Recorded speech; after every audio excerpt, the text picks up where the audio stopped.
Hello बच्चों।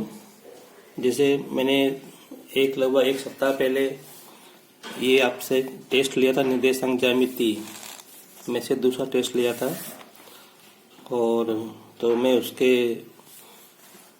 हल कर रहा हूँ यहाँ पे। तो आप लोगों ने जो भी हल किया होगा उससे आप उत्तर मिला लें और आपकी क्या तैयारी है आप देख लें।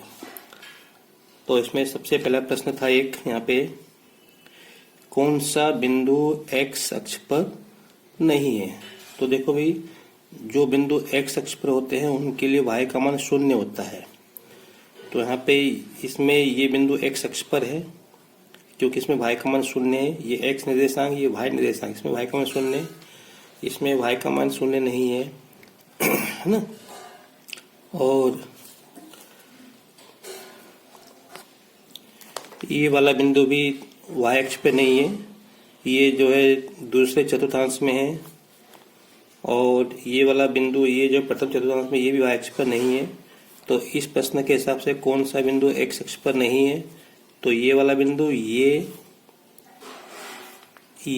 और ये तीनों जो बिंदु हैं ये y अक्ष पर नहीं है। फिर अगला प्रश्न था, मूल बिंदु से 4 इकाई के दूरी पर स्थित बिंदु के निर्देशांक होंगे। तो देखो, मूल बिंदु से जो इसका उत्तर है वो सही उत्तर ये है। कैसे, अब वो मैं आपको समझा देता हूँ। ये मूल बिंदु है और यहाँ पे ये बिंदु होगा आपका 4 0 यहाँ पे होगा, और ये 4 2 यहाँ कहीं होगा, और 2 4, ये 2 4 यहाँ कहीं होगा इधर। तो एक तो मूल बिंदु से दूरी ये अपने को दिख रहा है सीधे। अगर अपने चाहे तो दूरी सूत्र का उपयोग भी कर सकते हैं हम, x2 माइनस x1 का वर्ग प्लस y2 माइनस y1 का वर्ग, इसका उपयोग अपन कर सकते हैं। इससे अपन करेंगे तो अपना ये उत्तर मिलेगा। अगर इन दोनों बिंदुओं के बीच की दूरी अपन निकालेंगे तो ये मिलेगा अपने को वर्गमूल 20। अगर इसकी दूरी निकालेंगे तो ये भी अपने को वर्गमूल 20 का उत्तर आएगा। वर्गमूल 20 को भी अपन आगे हल कर सकते हैं, लेकिन अपने को 4 नहीं मिलेगा ना। इसमें ये पूछा है कि 4 इकाई की दूरी पर कौन सा बिंदु स्थित है, तो ये वाला, इसको अपन हल करेंगे तो अपने को दूरी 4 मिलेगी। तो इसलिए हमारा उत्तर ये सही है, 4 0, ये उत्तर हमारा सही है। उसके बाद अगला प्रश्न है, बिंदु 8 6 और 0 0 की बीच की दूरी क्या होगी। तो अपन दूरी सूत्र से करेंगे तो अपने को 8 का वर्ग और 6 का वर्ग मिलेगा। 8 का वर्ग 64, 6 का वर्ग 36, दोनों को जोड़ेंगे 100 आएगा, और 100 का वर्गमूल अपने को 10 मिलेगा। तो ये सही है, वर्गमूल 10। आप दूरी सूत्र का उपयोग करके देख सकते हो। मेरा आपसे ये आग्रह है कि हमको इतनी प्रैक्टिस होनी चाहिए, हम मुंह जबानी कर सके। तो 1 नंबर का प्रश्न है, आप सूत्र लिखोगे, मान रखोगे, है ना, तो आपके 10 मिनट चले जाएंगे। इसलिए आपको इन प्रश्नों की प्रैक्टिस जिस तरह से होना चाहिए। फिर बिंदु ए बी 2a 2b के मध्य बिंदु के निर्देशांक होंगे। तो इसको जब हम करने जाएंगे तो देखो, मध्य बिंदु के निर्देशांक क्या होते हैं, x1 प्लस x2 बटे 2 और y1 प्लस y2 बटे 2। तो जब मैं इसको हल करूंगा तो ये x1 है, y1 है, x2 y2। तो मैं मान रखूँ यहाँ पे, तो आप देखेंगे अपने को मिलेगा यहाँ पे ये a प्लस 2a बटे 2, यहाँ से मिलेगा अपने को b प्लस 2b बटे 2। इसको अपन हल करेंगे तो 3a बटे 2 ये मिलेगा, 3a बटे 2, यहाँ से मिलेगा 3b बटे 2, ये हमको मिलेगा। तो यहाँ से ये वाला सही है, 3a बटे 2 और 3b बटे 2। अब अगला प्रश्न है, बिंदु ए बी तथा 2a और 2b के बीच की दूरी होगी। तो देखो, अपन जब x2 माइनस x1 करेंगे तो 2a में से a जाएगा। अब दूरी निकालना है ना, तो 2a में से a जाएगा, a बचेगा तो a वर्ग, 2b में से b घटाएंगे तो b बचेगा, तो वर्गमूल में आएगा a square plus b square. तो ये वाला सही है।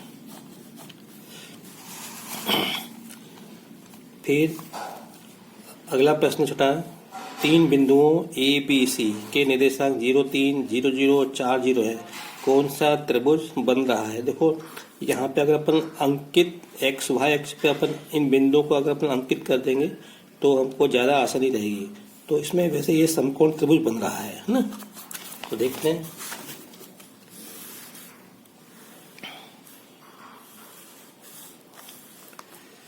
ये अपना छठा प्रश्न है।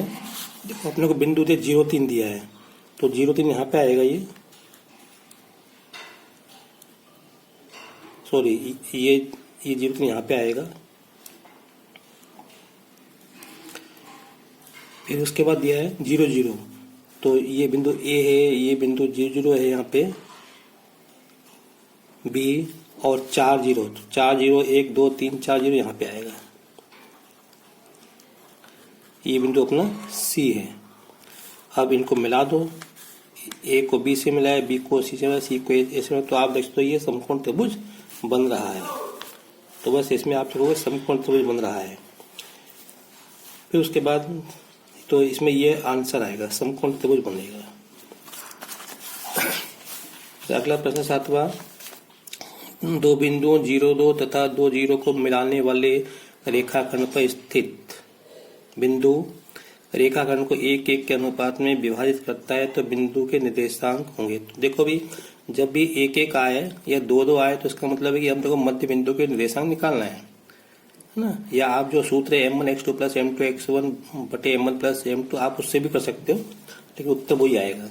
तो ध्यान रखो, जब भी अनुपात समान हो यहाँ पे, तो आपको मध्य बिंदु के निर्देशांक का सूत्र लगाना है। तो यहाँ पे ये x1 है, y1 है, ये x2 y2 है। तो इसको अपन हल करेंगे, तो 0 + 2 बटे 2, तो 1 आएगा, और 2 + 0 बटे 2, तो 1 आएगा। तो इसमें ये मिलेगा अपने को 1 आएंगे। आप इसको चाहो तो देखो ग्राफ पे भी अंकित कर सकते हैं इसको, अपन आपको समझ में आ जाएगा। मैं कर जाता हूँ। जैसे ये 0,2, ये 0,2 यहाँ पे आएगा, और 2,0 यहाँ कहीं आएगा। ये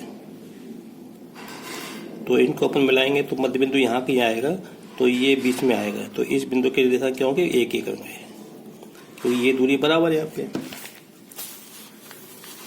फिर अगला प्रश्न है, निर्देशांक अक्ष x और y अक्ष को कितने भागों में बांटते हैं? निर्देशांक अक्ष x और y तल को कितने भाग में बांटते हैं? तो 4 भाग में बांटते हैं। अब इसमें क्या लगेगा? उपरोक्त कोई नहीं, तो ये उत्तर सही है, क्योंकि यहाँ पे 4 भाग में बांटते हैं ना, 1 2 3 4, इसको चतुर्थांश बोलते हैं। तो इसमें कोई सा विषय नहीं है, 1 2 3 4 भाग होते हैं ना इसमें, तो ये उपरोक्त कोई नहीं है। फिर अगला प्रश्न है, इस पाठ में आपने क्या नहीं पढ़ा है? तो आपने ये पढ़ा है, ये मध्य बिंदु के निर्देशांक और ये उस बिंदु के निर्देशांक हैं जो दो बिंदुओं को मिलाने वाली रेखा को m1 m2 के अनुपात में विभाजित करता है, और ये दूरी का सूत्र है। तो ये आपने पढ़ा है, ये आपने पढ़ा, ये आपने ये नहीं पढ़ा है, क्योंकि ये आपके कोर्स में नहीं, ये 11th में जाके है। फिर अगला प्रश्न है, एक शब्द में उत्तर दो। 0 2 0 -2 किस अक्ष पर होंगे? 0 2 तो देखो y अक्ष पे होगा, ठीक है, और ये भी y अक्ष पे होगा, तो यहाँ पे लिखोगे y अक्ष पर होंगे। कहाँ पे होंगे? ये y अक्ष पर। फिर 2 0 -2 0 किस अक्ष पे होंगे? तो ये x अक्ष पे होगा, क्योंकि y का मान 0 है यहाँ पे। फिर 0 0 किस अक्ष पे होंगे? तो ये 0 0 मूल बिंदु के निर्देशांक है, तो x और y दोनों अक्ष पे होगा, यहाँ पे ही होगा। ये मूल बिंदु के, ये x अक्ष पे भी है और y अक्ष पर भी है। अगला प्रश्न है, एक शब्द में उत्तर दो। 2 3 100 1000 ये बिंदु किस चतुर्थांश में होंगे? तो ये बिंदु पहले चतुर्थांश में होंगे, क्योंकि पहले चतुर्थांश में x और y दोनों के मान प्लस में होते हैं। फिर बिंदु 3 2 1000 100 किस चतुर्थांश में होंगे? तो ये भी पहले चतुर्थांश में होंगे, क्योंकि इसमें भी ये दोनों प्लस प्लस के हैं ये। तो बस ये टेस्ट था। हाँ, तो आपने जो टेस्ट हल किया होगा उससे आप उत्तर मिला लेना, ठीक है। तो इस वीडियो में इतना ही है, बाकी अगला टेस्ट मैं अपलोड करूँगा त्रिकोणमिति में से, तो आप उसको हल करना। इस वीडियो में अभी इतना ही। Thank you.